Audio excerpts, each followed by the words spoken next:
ଯାତ୍ରା କାର୍ଯ୍ୟକ୍ରମରେ ଆପଣଙ୍କୁ ସ୍ୱାଗତ କରୁ।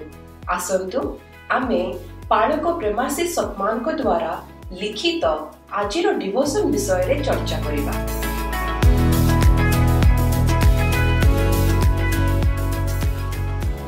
Praise the Lord. आज आमे गोटे बहुत चिंता करिबा भली विषय कथा हवा। Praise the Lord. हाँ कुहंतु। एटा पाळक प्रेमाशीष सतमनकर गोटे लेखा आश्चर्य कर्मरे विश्वास। ओहो बहुत भला विषय। हाँ आमे समस्ते अनुभव करि थाउ परमेश्वरंकर केते बड़ बड़ काम देखि थाउ हेले जेतेबेले नुआ समस्या आसे एकदम सेतेबेले विश्वासटा कुआरे चली जाए लागे जेमती एथराउ संभव नुए। सत कथा। तो आज आमे एटाई बुझबाकू चेष्टा करिबा काहे कि एमती हुए आउ एथरु बाहरिबा केमती। निश्चय एटा बहुत गुरुत्वपूर्ण कथा।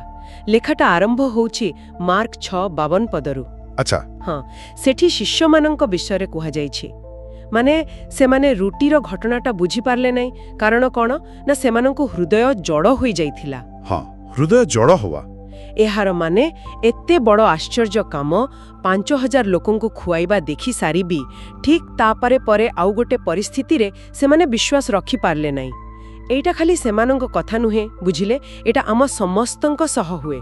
एटा ही तो आश्चर्य लगे 5000 लोकंकु खाइबाकू देले मात्र केईटा रोटी आउ माछरू आउ किछि घंटा परे हाँ सेई शिष्य माने जीशुंकु पानी ऊपर चालिकी आसुथिबार देखिले आउ भूत भाबी चित्कार कले। बिल्कुल भयरे लेखक जेमिति कहउचंती सेमानंको मनटा परमेश्वरंकर असीम शक्ति आडे न जाई एई दुनियार नियम भितरे बांधी ही गला। ठीक प्राकृतिक सीमा भितरे। हाँ सेई किछि घंटा आगर चमत्कार कथा जेमिति पूरा भूली गले आउ सामनारे थिबा असंभव परिस्थितिर डर तांकु माडी वसिला।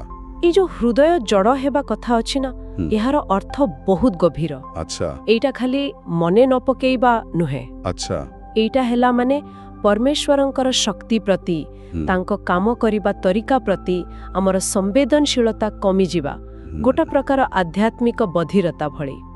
आगोरु केमिति साहाय्य मिलिथिला से कथा सहजरे भूली जिबा आ परिस्थिति को निज बुद्धि निज अनुभूतिर छोट चौहदी भितरे देखिबा। आ लेखक कहउचंती एइटा आज आम समस्या भी निश्चित भावे आगे भी तो सही जाल रे पड़ी जाऊ नुआ किछि चैलेंज आसिला तो पुराना कथा सब मनरु पाशरी दिउ परमेश्वर केमिति आगुरु साहाय्य करिथिले से कथा भूली जाऊ संदेह आ भय को जागा दे दिउ। एकदम सेइथि पई तो हितोपदेश 3:5 रो कथा मने पड़े सर्वांतकरण सहित सदाप्रभुंक ठारे विश्वास कर ओ निज सुविवेचना रे आउजी पड़ नाही। हाँ निज बुद्धि रे भरोसा करबा को इच्छा हुए आउ सेइटा ही हमकु डराई दिए कारण आम बुद्धिरा गोटी सीमा अछि। ताहले जदि एई भय आउ संदेहटा एते स्वाभाविक ताकू पार करी विश्वास रे मजबूत हेबा केमिति माने प्रकृत रे कोन करी हबो।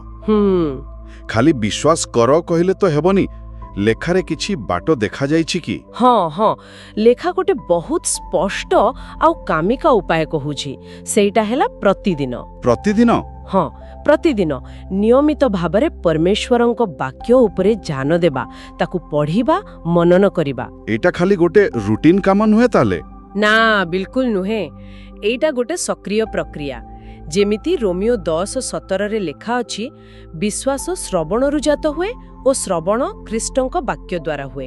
अच्छा ता माने सुनिबाटा वाक्य रे मन देबाटा गुरुत्वपूर्ण। एकदम विश्वासटा कोन कहंती एम्ति आकाशरु खसेनी एहाकू चाष करिबाकू पड़े। चाष करिबाकू पड़े भलो कहले। हाँ परमेश्वरंक वाक्य तांको प्रतिज्ञा आउ से आगुरु जहा सबु करिछंती से सबु को बारंबार मने पकेइबा चिंता करिबा एहा द्वारा आम हृदयटा तांको सत्यता आउ शक्ति प्रति बेसी सजाग हुए अधिक संवेदनशील हुए। हाँ एहाकू आपण हृदय को ट्रेनिंग देबा सहित तुलना करि पारिबे जेमिति गोटे बगीचा को भलो भाबरे जत्न नेले पानी देले आउ अनाबना घास माने संदेह भय हाँ से सबु को उपाड़िले सेठी भलो फल माने विश्वास भलो भाबरे बढ़े।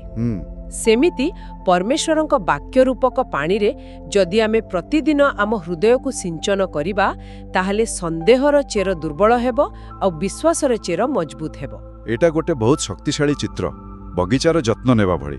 हाँ आदौ जीतिथिबा लड़ाई को मने पकई वर्तमानर लड़ाई पे निजको प्रस्तुत करिबा परी। ताले आजिर एही कथाबार्तार मुख्य शिक्षा कौन मिलिला? मोते लागुछि विश्वासटा एमिति बसी रही अपेक्षा करिबा कथा नुहे ना, एहा एक सक्रिय निष्पत्ति। हाँ, गोटे एक्टिव चॉइस। जानी चुनी परमेश्वरंकर पुराना काम को मने पकेइबा आ प्रतिदिन तांको वाक्यरे मन देबा। एमिति कले आमे भय बदलरे विश्वास को बाछि परिबा। ठीक कहिले। पालक प्रेमाशीष सतमंकर लेखा आमको सही आह्वानी देउछि। आसंतु आम हृदय को परिस्थितिर भय पई जड़ करिदेबा आ परमेश्वरंक शक्ति पई नरम रखिबा।